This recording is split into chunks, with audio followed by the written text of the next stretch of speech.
साल 1887 रशिया में जार शासकों का राज था, जो यहाँ कई शताब्दियों से सत्ता पर काबिज थे। राजशाही अपने चरम पर थी और जो राजा बोलता वो पत्थर की लकीर हो जाता। वहाँ की जनता से 18-18 घंटों तक काम करवाया जाता और बदले में उन्हें केवल जिल्लत भरी जिंदगी मिलती। भुखमरी और राजा की तानाशाही को सह रही जनता राजा के खिलाफ कुछ बोल भी नहीं सकती थी, क्योंकि राजा के विरोध में बोलने वालों के लिए केवल एक ही सजा होती थी, मौत। उसी समय रशिया के सिम्बर्स्क में व्लादिमीर इलियच उलियानोव नाम का एक लड़का बड़ा हो रहा था, जो अपने पिता की मौत के बाद अपनी जिंदगी को संवारने का प्रयास कर ही रहा था कि फिर से एक ऐसी घटना घटी जिसने उसकी जिंदगी में भूचाल ला दिया। उसके बड़े भाई को किंग के असैसिनेशन की प्लानिंग के जुर्म में सरेआम फांसी दे दी गई। इस घटना ने व्लादिमीर की जिंदगी को पूरी तरह से बदल कर रख दिया। हर क्षेत्र में टॉप करने वाला ये लड़का अब सिर्फ अपने बड़े भाई के अधूरे काम को अंजाम देना चाहता था। उन्होंने अब क्रांति का चोला ओढ़ लिया था। उन्हें समझ आ गया था कि क्रांति ही उनके देश को इस बुरे हाल से बाहर निकाल सकती है।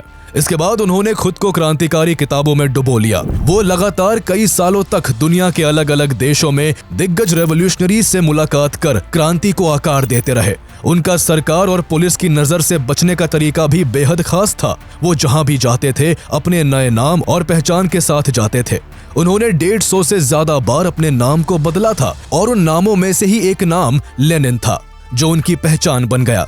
लेनिन पर सबसे ज्यादा प्रभाव कार्ल मार्क्स का था, जिनके आदर्शों ने उनके सीने की चिंगारी को ज्वाला बना दिया था। कई सालों तक इस आग को क्रांति का रूप देकर व्लादिमीर लेनिन ने न केवल तानाशाह राजा को घुटने टेकने पर मजबूर कर दिया, बल्कि अपनी सरकार स्टैब्लिश करके रशिया की दशा और दिशा को बदल दिया, जिससे दुनिया में एक नई शक्ति यूएसएसआर का जन्म हुआ। तो आइए जानते हैं व्लादिमीर लेनिन की जिंदगी की पूरी कहानी। आखिर उन्होंने कैसे 1917 में अक्टूबर रेवोल्यूशन के जरिए जार शासकों को खत्म कर रशिया की पावर को अपने कंट्रोल में लिया और कैसे रशिया यूएसएसआर बना।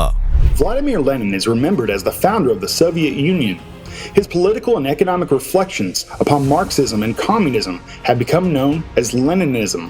However, throughout his life he suffered with the fact he had lost his brother, who was executed for his political activism. The execution of his brother led to Lenin embracing revolutionary socialist politics. In November, Vladimir Lenin and his Bolsheviks seized control of the government.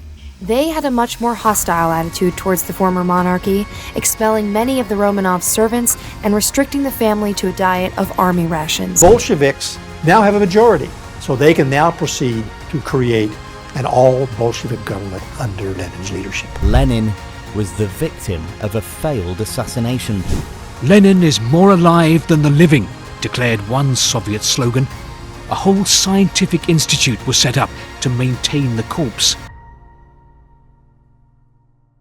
Vladimir Ilyich Ulyanov का जन्म 22 अप्रैल 1870 को Russia के सिम्बर्स्क शहर में एक upper middle class family में हुआ था। उनका बचपन का नाम वोलोदिया था, जिसका रशियन मतलब व्लादिमीर होता है।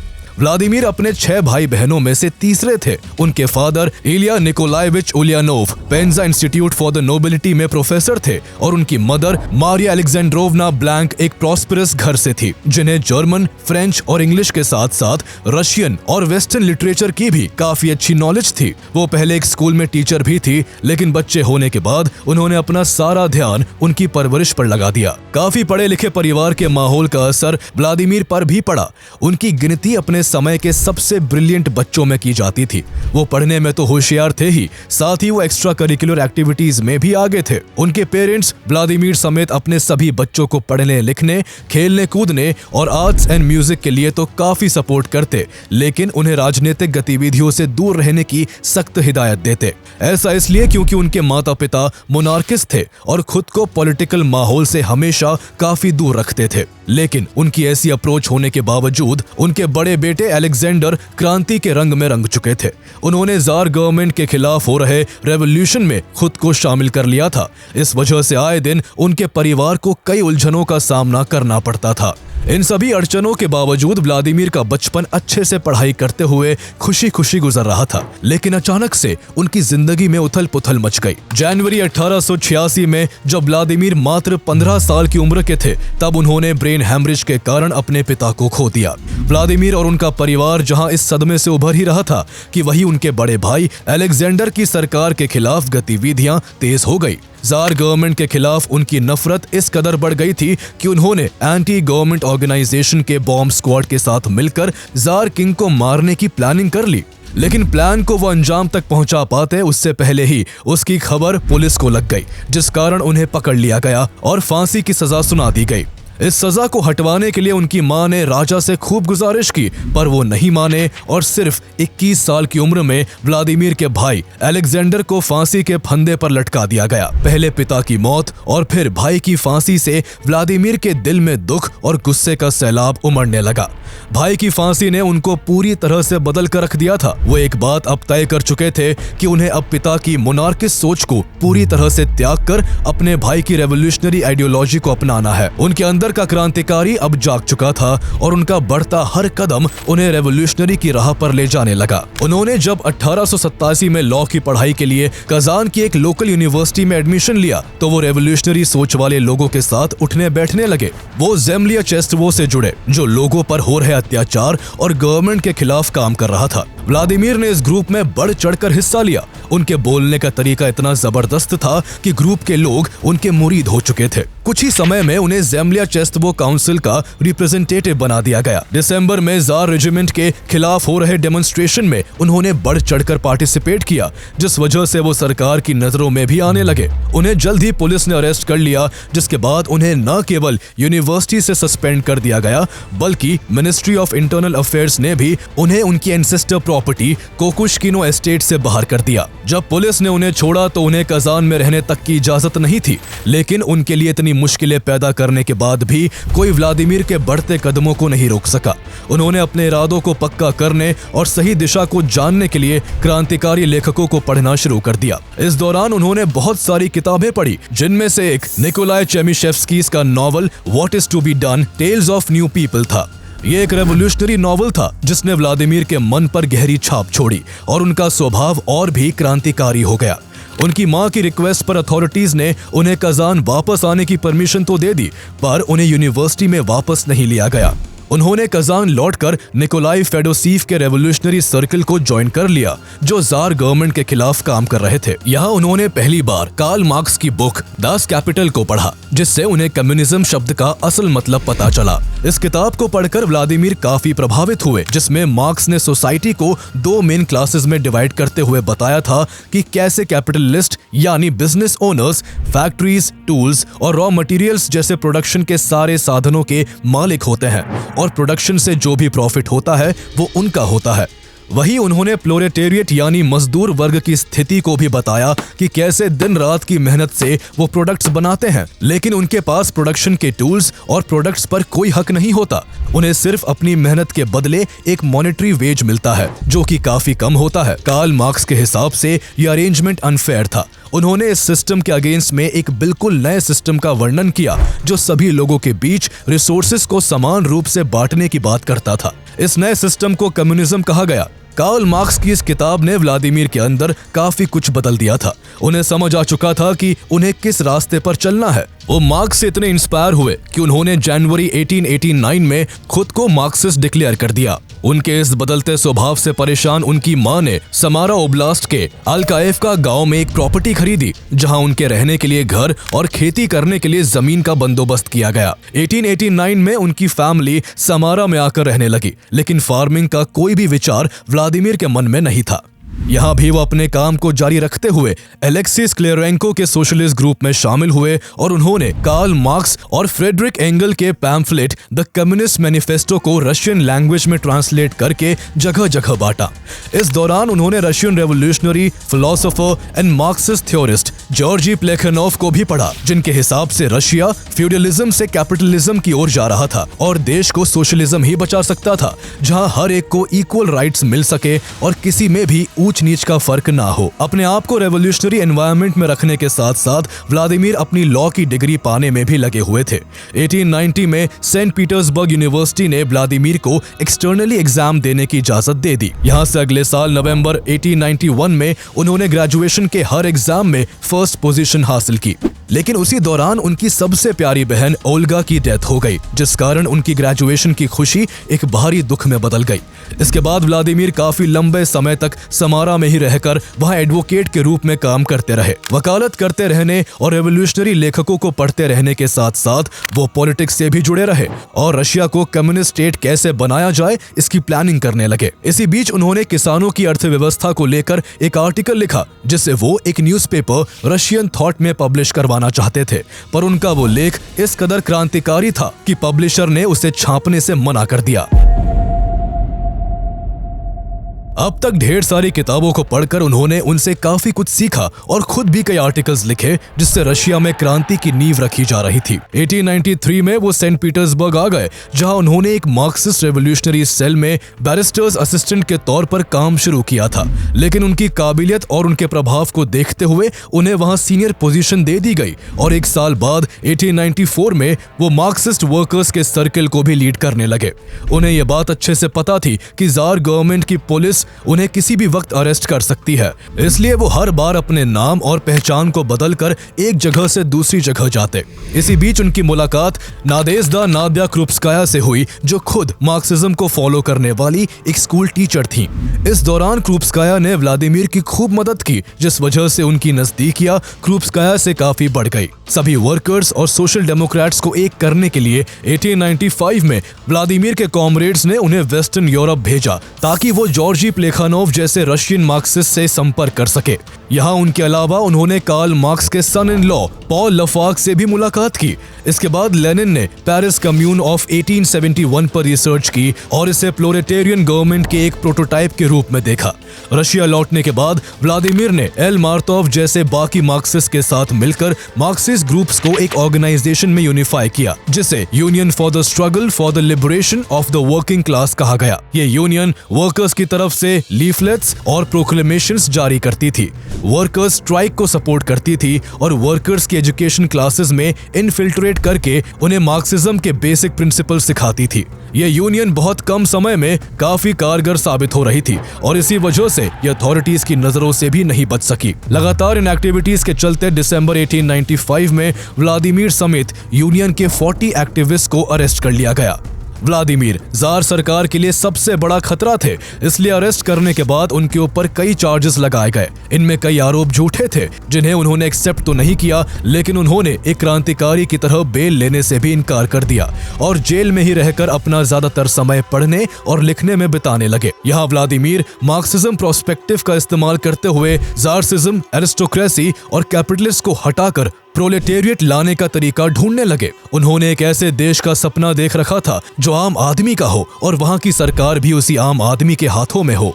करीब 15 महीनों की सजा काटने के बाद फरवरी 1897 में लेनिन को 3 साल के लिए साइबेरिया भेज दिया गया, जहां उन पर और उनके परिवार पर पुलिस की सख्त निगरानी रखी गई, जिस कारण लेनिन का बाकी क्रांतिकारियों से मिलना जुलना मुश्किल हो गया। इसके कुछ महीने बाद 10 जुलाई 1898 को नादिया क्रुप्स्काया और व्लादिमीर ने एक चर्च में शादी कर ली।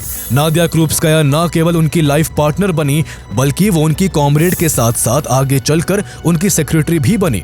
इसी दौरान व्लादिमीर ने the development of capitalism in Russia नाम की अपनी सबसे लंबी किताब लिखी, जिसमें उन्होंने बताया कि किस तरह कैपिटलिज्म तेजी से किसान समुदाय को नष्ट कर रहा है।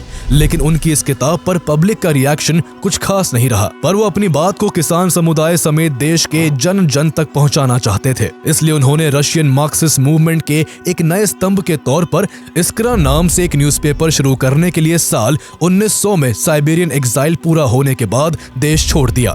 वो वेस्टर्न यूरोप चले गए, जहां उन्होंने प्लेखानोव, जूलियस मार्तोव और 3 अन्य एडिटर्स के साथ मिलकर न्यूज़पेपर स्टार्ट कर दिया। इस न्यूज़पेपर से उनका उद्देश्य स्कैटर्ड रशियन मार्क्सिस्ट ग्रुप्स जो रशिया और वेस्टर्न यूरोप में फैले हुए थे, उनको यूनिफाई करके एक कोहेसिव सोशल डेमोक्रेटिक पार्टी बनाने का था। उन्होंने कई लीफलेट्स लिखे, जिनका मकसद वर्कर्स की जार गवर्नमेंट के प्रति लॉयल्टी को तोड़ना था। लेनिन ने अपने लेख के जरिए उन्हें यह समझाने की कोशिश की कि उनकी कठिन जिंदगी का सबसे बड़ा कारण जारसिज्म का कैपिटलिस्ट को दिया गया समर्थन ही है।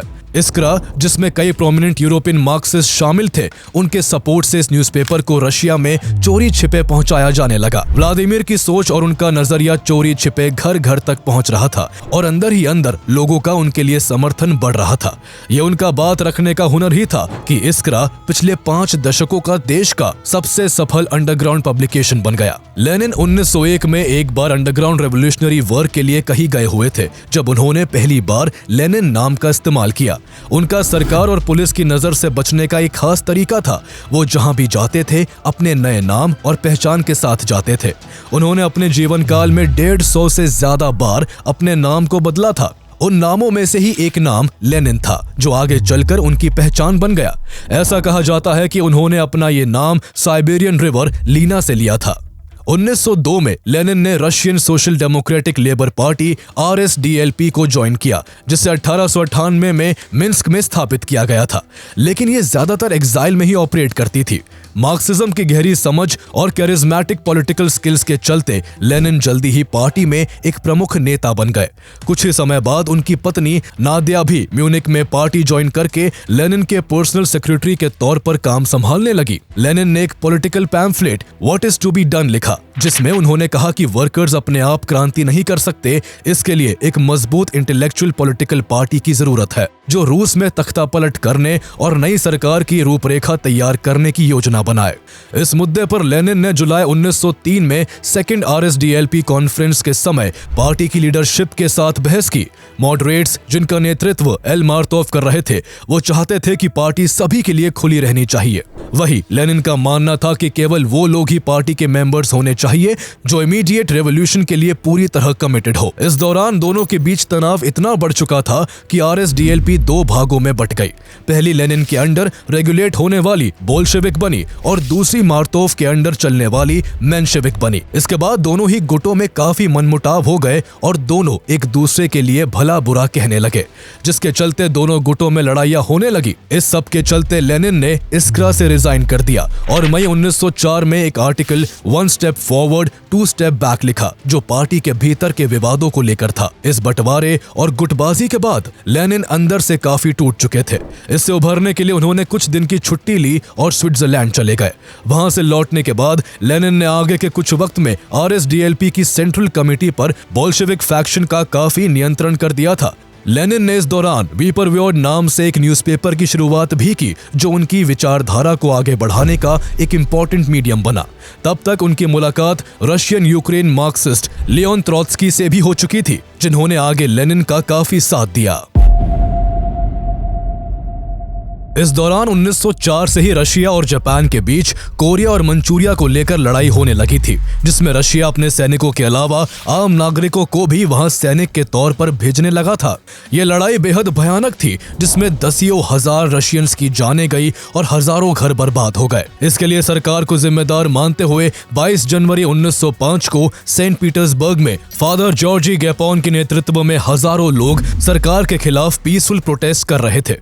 सरकार ने अपने खिलाफ उठ रही आवाज को दबाने के लिए वहां मौजूद सभी लोगों को गोलियों से भूनने का आदेश दे दिया। इसके चलते 200 लोग मारे गए और इतिहास के पन्नों पर यह दिन ब्लडी संडे के नाम से दर्ज हो गया। जहां इस घटना से सारा देश शोक में डूबा हुआ था, तो वही लेनिन का आक्रोश जार सरकार के खिलाफ काफी बढ़ चुका था।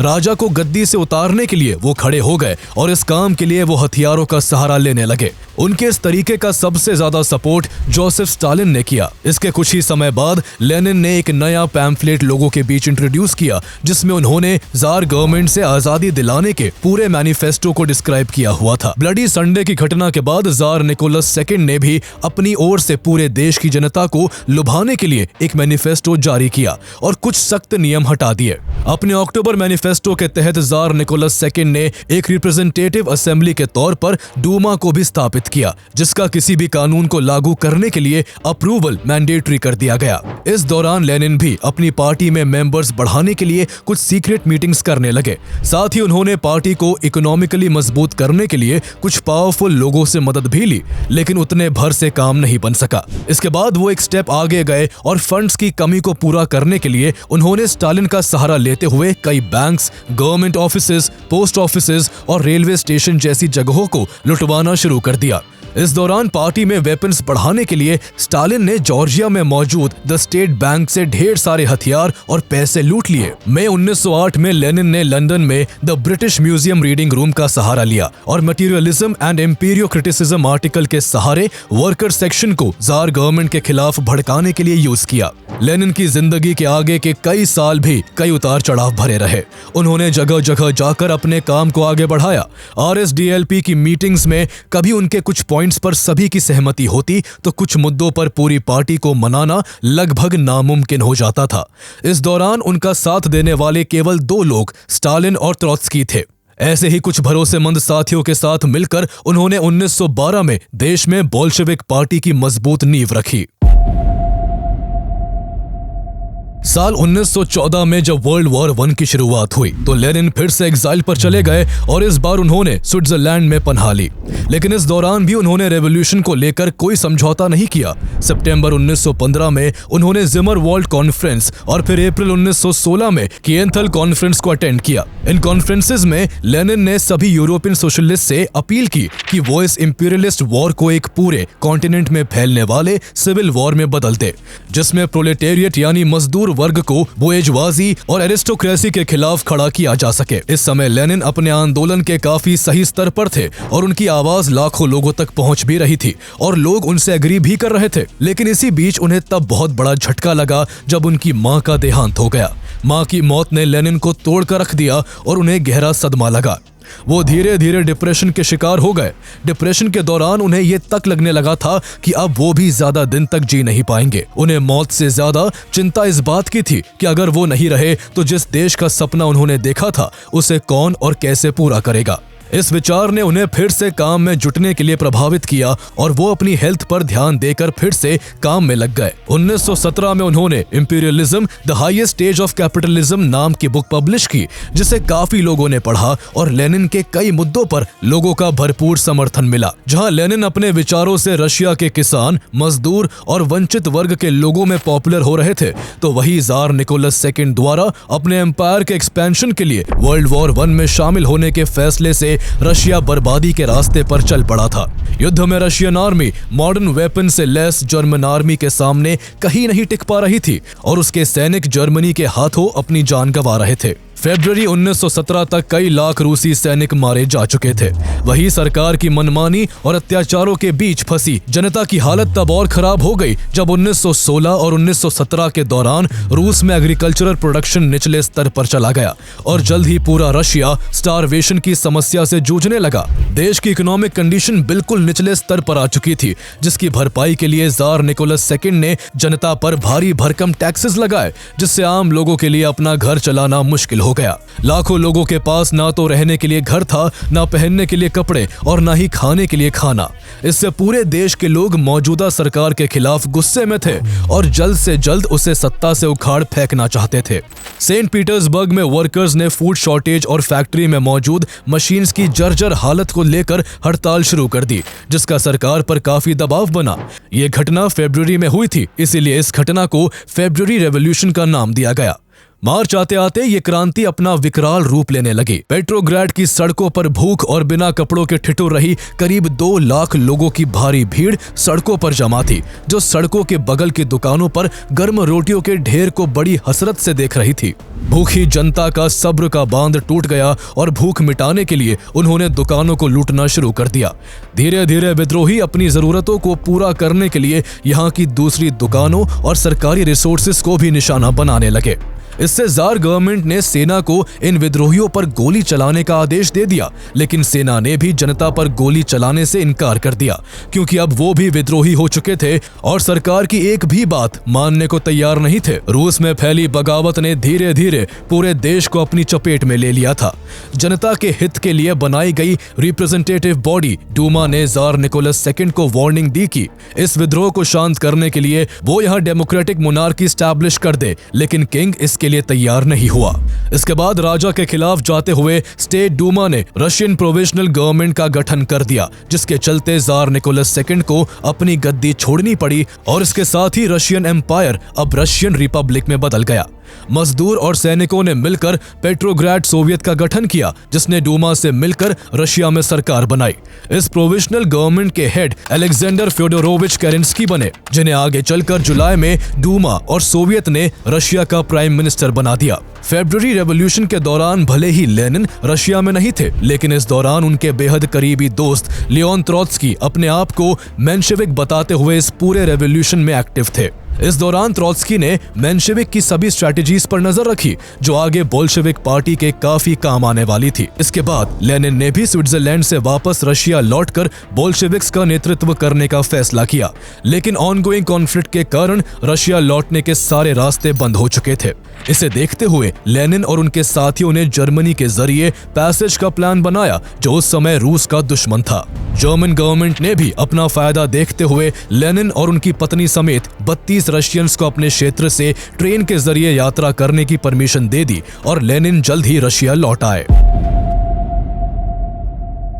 रशिया पहुंचने के कुछ दिन बाद लेनिन ने बोल्शेविक पार्टी के लोगों में जोश भरने के लिए जबरदस्त भाषण दिए।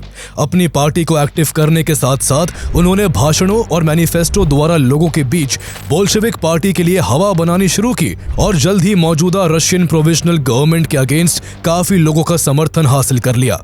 बोल्शेविक्स पार्टी केरेंस्की की गवर्नमेंट से किसानों को उनकी जमीन वापस देने की मांग कर रही थी, लेकिन सरकार द्वारा बात न सुनने पर लेनिन ने ऐलान किया कि जनता की डिमांड्स तभी पूरी हो सकेंगी जब सरकार को खुद यहाँ के वर्कर्स, सोल्जर्स और फार्मर्स चलाएंगे। उन्होंने all power to the Soviets का एक जोरदार नारा भी दिया, जो उस समय रशियन लोगों के बीच खूब पॉपुलर हुआ। लेनिन और बोल्शेविक पार्टी की बढ़ती पॉपुलैरिटी यहाँ के प्राइम मिनिस्टर अलेक्जेंडर फ्योडोरोविच केरेंस्की के लिए सिरदर्द बनती जा रही थी और दबाव में आकर उन्होंने यहाँ एक बड़ी गलती की। वो जिस मजदूर, किसान और सेना की बदौलत सत्ता पर काबिज हुए थे, उन्होंने उनके खिलाफ जाते हुए वर्ल्ड वॉर 1 में रशिया के इन्वॉल्वमेंट को कंटिन्यू रखा। केरेंस्की की इस गलती को लेनिन ने खूब भुनाया और गवर्नमेंट को निशाना बनाते हुए उसके सामने कई मांगे रखी। उनका कहना था कि स्टेट के प्रोडक्शन और डिस्ट्रीब्यूशन के साधनों पर मजदूरों और किसानों का कंट्रोल हो। रशिया में शांति की स्थापना के लिए सरकार खुद को वर्ल्ड वॉर 1 से अलग करे। मजदूरों और छोटे किसानों को भी जमीन पर मालिकाना हक दिया जाए और इसके अलावा देश में रहने वाले नॉन रशियन लोगों के साथ भी समान बर्ताव किया जाए। जैसे ही लेनिन ने इन्हें भी देश में समान अधिकार देने की बात की, तो उन लोगों ने भी लेनिन को अपना समर्थन दे दिया। लेनिन अब मौजूदा सरकार के लिए एक बड़ा थ्रेट बन चुके थे, इसलिए सरकार भी उनकी हर एक्टिविटीज पर नजर बनाए हुए थी और उन्हें रोकने के लिए नए नए हथकंडे अपना रही थी। लेकिन जब लेनिन को रोकने का कोई तरीका नजर नहीं आया, तो गवर्नमेंट ने लेनिन को जर्मन एजेंट घोषित करते हुए उन्हें जल्द से जल्द अरेस्ट करने का ऑर्डर जारी कर दिया। इसके बाद रशियन पुलिस चप्पे चप्पे पर उनकी तलाश करने लगी। ऐसे में उन्हें अंडरग्राउंड होना पड़ा। इसके बाद लेनिन ने रशियन गवर्नमेंट के खिलाफ एक और किताब द स्टेट एंड रेवोल्यूशन लिखी, जो केरेंस्की गवर्नमेंट फरवरी रेवोल्यूशन के बाद सत्ता पर काबिज हुई थी। उसके खिलाफ ऐसा माहौल बन चुका था कि अब ये गवर्नमेंट भी गिरने से बस एक रेवोल्यूशन की दूरी पर थी। इसकी शुरुआत तब हुई जब अक्टूबर 1917 में रशियन मिलिट्री ने सेंट पीटर्सबर्ग में बोल्शेविक पार्टी पर अटैक कर दिया। मिलिट्री इस पार्टी को पूरी तरह से खत्म करना चाहती थी, जिसके जवाब में पार्टी के मेंबर्स भी हथियार उठाकर सेना पर हमला करने लगते हैं। इस टाइम पर लोगों की सहानुभूति लेनिन के साथ थी और अब तक लेनिन ने गुप्त रूप से फैक्ट्री के मजदूरों, किसानों, सैनिकों और नाविकों समेत दसियों हजार लोगों को यूनाइट करके रेड गार्ड्स के रूप में एक सेना का निर्माण कर लिया था। रेड गार्ड्स बहुत ही आक्रामक सेना बन चुकी थी, जिसने न केवल रशियन मिलिट्री को तगड़ा जवाब दिया, बल्कि अक्टूबर महीने में ही सरकारी प्रॉपर्टी को भी अपने कब्जे में करना शुरू कर दिया। कुछ ही समय के अंदर केरेंस्की गवर्नमेंट की हर एक प्रॉपर्टी को लेनिन की पार्टी अपने कब्जे में कर चुकी थी और जल्दी ही अलेक्जेंडर फ्योडोरोविच केरेंस्की की सरकार भी गिरा दी गई। आगे चलकर second all Russian Congress of Soviets के लोगों ने रशिया में न्यू गवर्नमेंट की स्टैब्लिशमेंट करने के लिए वोट किया, जिसमें बोल्शेविक पार्टी ने जीत हासिल की और लेनिन को काउंसिल ऑफ पीपल्स कमिश्नर्स का चेयरमैन चुन लिया गया और उनकी लीडरशिप में रशिया दुनिया का फर्स्ट कम्युनिस्ट स्टेट बना। लेनिन के हाथों में सत्ता आने के बाद उन्होंने कई सारे बदलाव किए। यहाँ सोशलिस्ट पॉलिसीज लागू की गई और न्यू इकोनॉमिक पॉलिसी NEP को अपनाया गया, जिसने मार्केट ओरिएंटेड रिफॉर्म्स को अलाउ किया।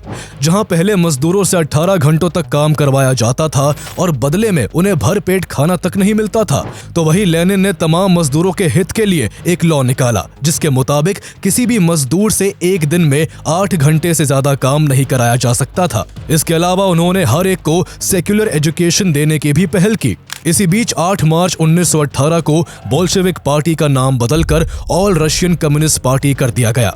इसके बाद अप्रैल 1918 में नेशनलाइज फॉरेन ट्रेड को शुरू किया गया और कुछ महीनों बाद जून 1918 में रेलवे स्टेशन, टेक्सटाइल्स, माइनिंग जैसे और भी कई कारखाने पब्लिक के अंडर कर दिए गए। हालांकि इन सभी चीजों को पूरे नियम से चलाने के लिए सरकार ही रेगुलेट कर रही थी। सरकार बनाते ही लेनिन ने जर्मनी की मदद को याद रखते हुए उसके साथ ट्रीटी ऑफ ब्रेस्ट-लिटोव्स्क साइन करके वर्ल्ड वॉर 1 से रूस के निकलने की घोषणा कर दी थी। लेनिन के इस फैसले से यूनाइटेड स्टेट्स, यूनाइटेड किंगडम और फ्रांस जैसे देश नाराज थे, क्योंकि उन्हें लग रहा था कि लेनिन ने जंग के बीच रशिया को अलग करके उन्हें धोखा दिया है। वही उन्हें बढ़ता कम्युनिज्म भी कांटे के सामान चुभ रहा था। एलाइड पावर किसी भी कीमत पर दुनिया के किसी भी देश में कम्युनिस्ट गवर्नमेंट का राइज नहीं होने देना चाहते थे। लेनिन के खिलाफ कई बड़े देशों को पोलराइज होते देख रशिया में मेंशेविक, मोनार्किस्ट और कैपिटलिस्ट ने मिलकर व्हाइट आर्मी बना ली, जो लेनिन की रेड आर्मी को टक्कर देने लगी। इसे ब्रिटेन, अमेरिका और जापान ने भी सपोर्ट देते हुए अपनी कई सैन्य टुकड़ियां रशिया भेज दी। इससे रेड आर्मी और व्हाइट आर्मी के बीच लड़ाई बढ़ती ही चली गई और दोनों के कॉन्फ्लिक्ट से रशिया में सिविल वॉर की शुरुआत हो गई।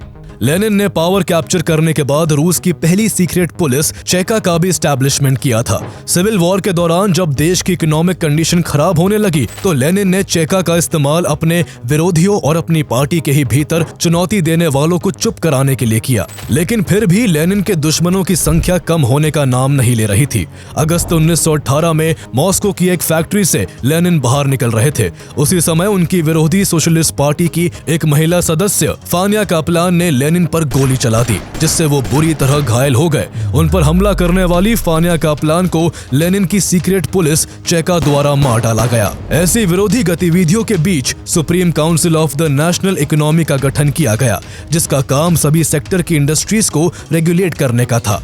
उन्होंने देश के तीनों क्लासेस, एरिस्टोक्रेट, बुर्जुआजी और वर्कर क्लास को एक करने के लिए भी कई इनिशिएटिव्स लिए।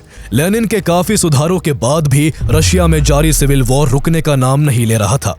इसे रोकने के लिए उन्होंने अपने भरोसेमंद साथी लियोन त्रोत्स्की को रेड आर्मी का कमांडर बना दिया। 1921 तक आते आते रेड आर्मी में सैनिकों की संख्या लगभग 5 मिलियन हो गई, जो व्हाइट आर्मी से 20 गुना ज्यादा थी। इसका परिणाम यह हुआ कि व्हाइट आर्मी के धीरे धीरे पांव उखड़ने लगे और 1922 के अंत तक रेड आर्मी ने देश के पूर्वी बंदरगाह पर कब्जा कर व्हाइट आर्मी को रूस के बाहर साइबेरिया में धकेल दिया, जिससे रशियन सिविल वॉर का अंत हुआ। आगे चलकर रशिया जल्द ही वन पार्टी स्टेट बन गया, जो कम्युनिस्ट पार्टी के नियंत्रण में था। लेनिन के कम्युनिज्म का प्रभाव आसपास के देशों में भी बढ़ने लगा था और उससे प्रभावित होकर यूक्रेन और बेलारूस जैसे आसपास के कई देश कम्युनिज्म को अपनाते हुए रशिया के साथ जा मिले, जिससे दिसंबर 1922 में यूएसएसआर का फॉर्मेशन हुआ, जिसे सोवियत यूनियन के नाम से भी जाना जाता है। आगे चलकर यूएसएसआर का एक्सपेंशन और भी बढ़ा और इस यूनियन में कुल 15 देश शामिल हुए। ये एरिया के हिसाब से दुनिया का सबसे बड़ा देश बन गया, जो सिर्फ बड़ा ही नहीं बल्कि बहुत डाइवर्स भी था, जिसके अंदर 100 से ज्यादा अलग अलग नेशनैलिटीज रहती थी। लेनिन की क्रांति और नीतियों ने रशिया की दशा और दिशा दोनों को पूरी तरह से बदल कर रख दिया था, लेकिन इस दौरान लेनिन की तबीयत लगातार बिगड़ने लगी। 10 मार्च 1923 को उन्हें मेजर स्ट्रोक का सामना करना पड़ा, जिसके बाद वो बोलने में असमर्थ हो गए और यही से उन्होंने पॉलिटिक्स से दूरी बना ली। इसके बाद के कुछ महीने लेनिन के लिए काफी संघर्ष से भरे रहे। इन्हीं मुश्किल दिनों को काटते हुए 21 जनवरी 1924 को गोर्की लेनिनस्काई नाम के गांव में उन्होंने अपनी आखिरी सांस ली। लोगों के मन में लेनिन के लिए अपार प्रेम था, इसलिए पार्टी के लोगों ने लेनिन का शव आने वाली पीढ़ियों के लिए कंजर्व रखने का फैसला किया। इस फैसले के बाद लेनिन मॉडर्न वर्ल्ड के पहले मम्मी बन गए। आज तक लेनिन के शव का अंतिम संस्कार नहीं किया गया और वो अभी भी वही है जहां 1924 में थे। मात्र 53 साल की जिंदगी में लेनिन ने वो कर दिखाया था जिससे न केवल एक देश पूरी तरह से बदला, बल्कि जिसकी छाप हमेशा हमेशा के लिए पूरी दुनिया पर रह गई। और व्लादिमीर लेनिन इतिहास के पन्नों पर अमर हो गए।